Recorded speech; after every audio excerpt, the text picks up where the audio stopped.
চা বানাই নিয়ে এসেছি, হয়ে গেছে আমার রান্নাটা। আসসালামু আলাইকুম, কেমন আছেন? আশা করি ভালো আছেন। সকালবেলা নাস্তা বানাইতেছি, নাস্তা দিব বাচ্চাদেরকে। ওর বাবা শুয়ে আছে, ঘুমায় আছে, ছুটির দিন একটু আরাম করে ঘুমায়। দেরি করে উঠে, আমরাও একটু দেরি করে উঠলাম আজকে। প্রতিদিন তো সকাল সকাল ঘুম থেকে উঠে অফিসের জন্য রেডি করে দিতে হয়। চা বসাই দিলাম, চায়ের পানিটা জাল হোক, একটু এলাচ দিয়ে দিই। চায়ের সাথে এলাচটাকে কিছু কারণ দিলে ভালোই লাগে।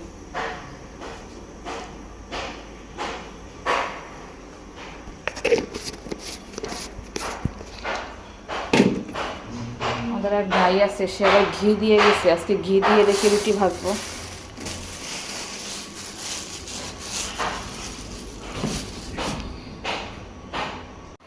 এই যে রুটি বানাই নিচ্ছি সকালবেলা। ও মাছ ধুয়ে নিচ্ছি, এই যে হাড্ডিগুলো ভিজাই নিচ্ছি, এগুলো রান্না করব। আর রিতার আব্বুর জন্য ইলিশ মাছ রান্না করব, বেশি নেই 3-4 পিস। আর বাচ্চাদের জন্য রুই মাছ। রিদিতা রিহান ইলিশ মাছটা একটু খেতে চায় না, কেন জানি না। রিহান একটু খায় ভাজি করলে, রিদিতা ইলিশ মাছটা খেতে চায় না।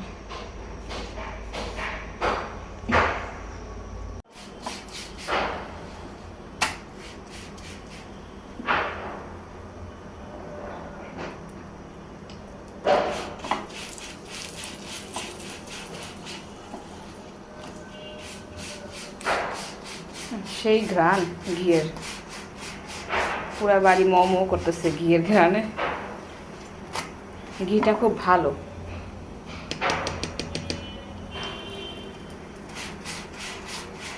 কোত্থেকে কিনে নিয়ে আসছে আমি জিজ্ঞেস করতে হবে। ঘি অবশ্য আমার শেষও হয়ে গেছিলো, ওই দিন থেকে সেমাই টেমাই খাওয়া হয় না, ঘি না থাকলে ভাল লাগে না।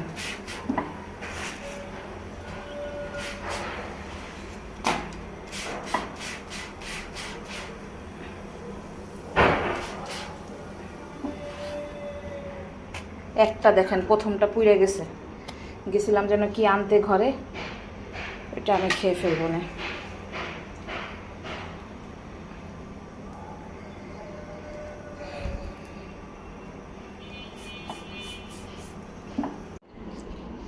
কি তেল তেলা?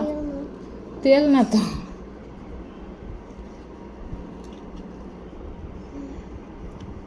তুমি বের করে পড়া শুরু করো, পরে আমি একটু দেখি কি তরকারি পাওয়া যায়। একটু তরকারি না আনলে কীভাবে খাইতে ভালো লাগে না। কি দিয়ে খাবে ইলিশ মাছ?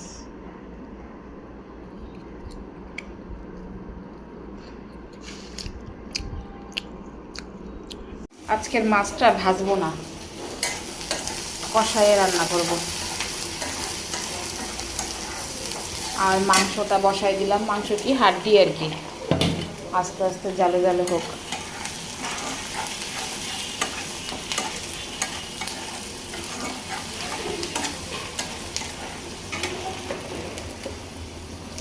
এই মাছ রান্নাটা অনেক মজা লাগে। আজকে আমার ধনিয়া পাতা নাই,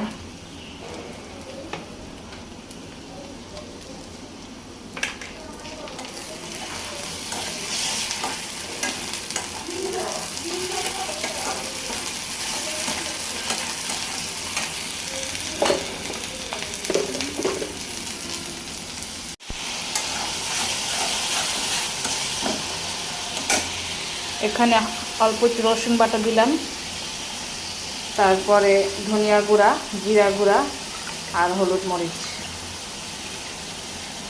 উপর দিয়ে, পরে জিরা গুঁড়ি করবো, জিরা করে রাখছি, একটু জিরা গুঁড়ি করে দিয়ে দিব।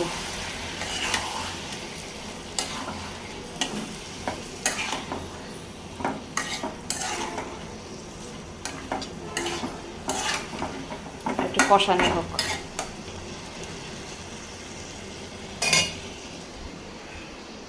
ঢাকনা গেল কই আমার, ঢাকনা পাই না কেন।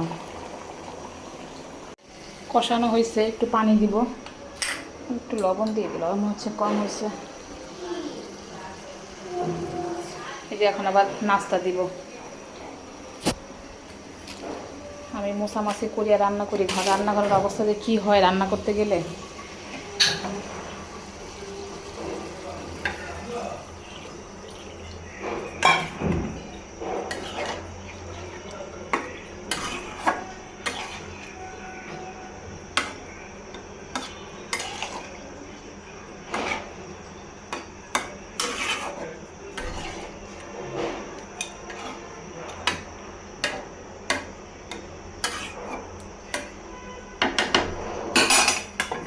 একটু দিই, মাছ আবার ঠিক মতন সিদ্ধ না হইলে ভাল লাগে না।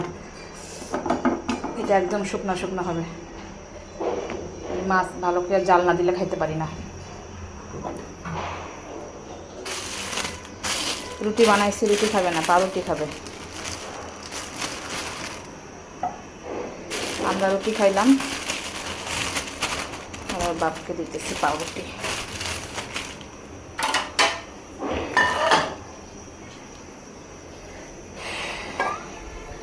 ইলিশ মাছ দেখি যে রান্না করবো, দেখি একটু বলি সবজি নিয়ে আসতে।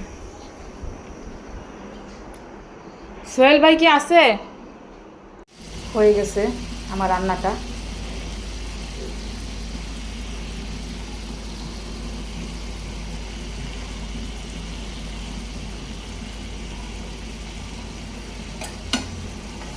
এভাবে কষায়া রান্না করবেন, মাছ খাইলে দেখবেন অনেক টেস্ট। আমি এখন বাটিতে উঠাই ফেলবো। ইলিশ মাছও ভেজে নিচ্ছি। বাবা ফিটে রে।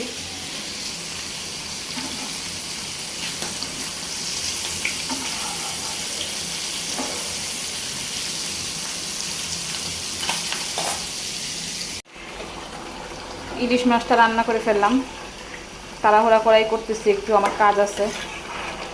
আর পটলটা আনতে একটু দেরি করছে, বসেছিলাম কতক্ষণ, তার মধ্যে ভাত হয়ে গেছে। তারপরে যে কাঁকরোল ভাজি দিলাম, কাঁকরোল ভাজি খাবে।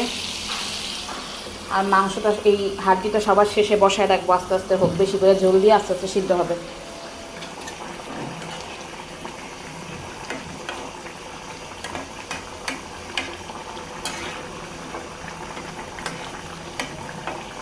হয়ে গেছে, একটু জিরার গুঁড়ি দিলাম, একটু ঝোলঝোলি রাখবো তরকারিটা। আর এই মাছের তরকারিটাও হয়ে গেছে, তো দেখছেন। শসা কেটে নিচ্ছি সালাদের জন্য, কাঁচামরিচগুলো থাকে এখানে। এটা সব মুছা টুছা এটা বসায় রাখবো মাংসটা।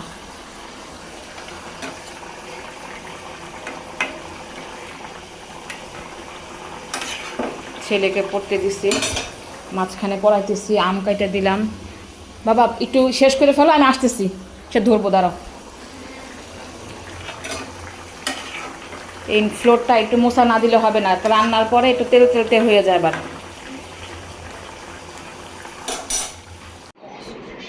আমরা খেয়ে ফেলছি, ভিডিও করি নাই, রিহান এখনও খাচ্ছে। রিতারা বলে এক বন্ধুও খাইলো, তাই আর ভিডিও টিডিও করতে পারলাম না। সবাই তো আর ভিডিওতে আসে না। হাড্ডিটা অনেক মজা হয়েছিল, জাল দিলাম যে। কি সুন্দর অন্ধকার হয়ে আসছে। আমার গাছগুলা যে একটু পরিচর্যা করব, আমি সেই সময় পাই না। আল্লাহ কি অবস্থা গাছের, দুর্বিষহ অবস্থায় আছে গাছগুলা। এটা একবার কাইটা খাইয়ে ফেললাম, আবার দেখি হয়েছে মিষ্টি কুমড়া গাছ, খইডা খইডা।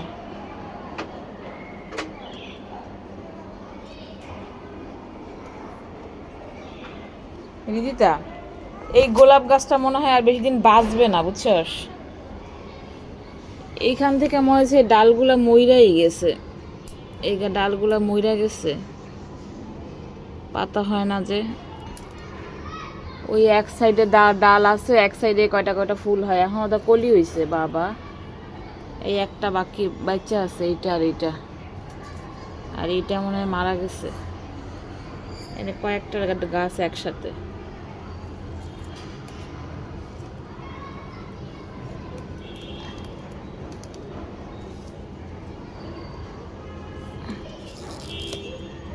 কয়েকটা গাছ এনে লাগাবো, বেলি গাছ, গোলাপ গাছ, সুন্দর দেখে সব গাছ উঠাই ফেলবো সব। খালি এই গাছটা থাকবে, এই গোলাপ গাছটাও চেঞ্জ করব। এই টপটা কিছু লাগাতে যায় না, এই টপটা ফাটা। আর এইটা তো উপরে উঠতে উঠতে বাংলাদেশ ছাড়াই আরেক দেশে গেছে, বাবারে।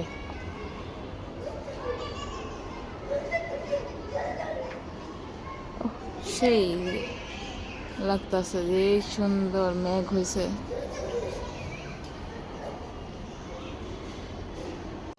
কত বড় একটা বাটার বন দেখেন।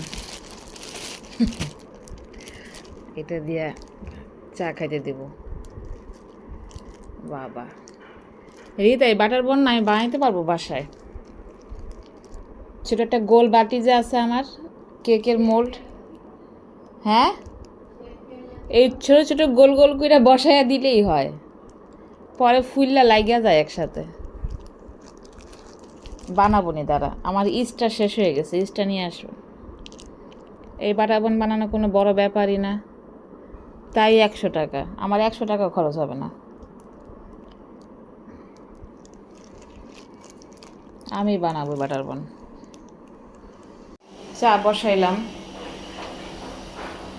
চা বানাই ইদানিং লিকারটা করে তারপরে দুধ চিনি মিশাই দেই, একটু আলাদা করে করি, সবসময় একই রকমভাবে খাই, এর জন্য ভালো লাগে না। আচ্ছা, কয়েকদিন থেকে এভাবেই খাইতেছি চা। পাতিলের মধ্যে লিকারের দাগ হয়ে গেছে একদম। চা পাতিটা দিয়ে বেশিক্ষণ জাল দিলে পানিটা ভালো জাল হয়।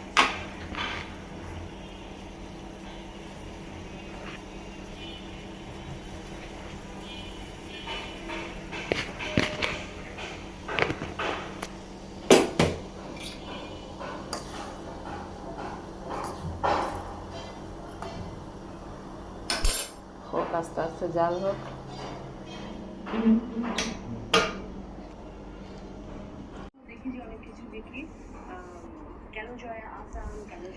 চা বানাই নিয়ে এসেছি, তোর আঙ্কেলটা খায় রং চা, এই রং চা দিয়ে দে।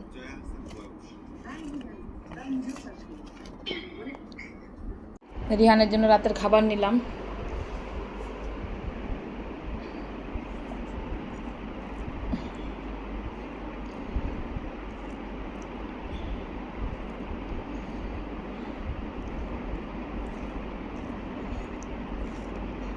নিজের হাত দিয়ে খাইলে না পুরোটা খায় না, দুপুরে দেখলাম কতক্ষণ ভাত ফালাই দিছে। বড় হয়েছে এখনো ভালো করে হাত দিয়ে খাওয়া শিখে না।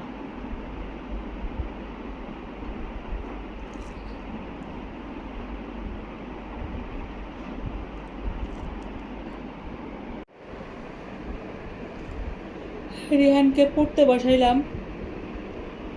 আর তো পড়া কমপ্লিট করতে পারতেছি না, খালি হিমশিম খাইতেছি। সামনের সোমবারই পরীক্ষা, এই সোমবারের পরের সোমবার, কালকে রবিবার ক্লাস আছে, তারপরের সোমবার পরীক্ষা।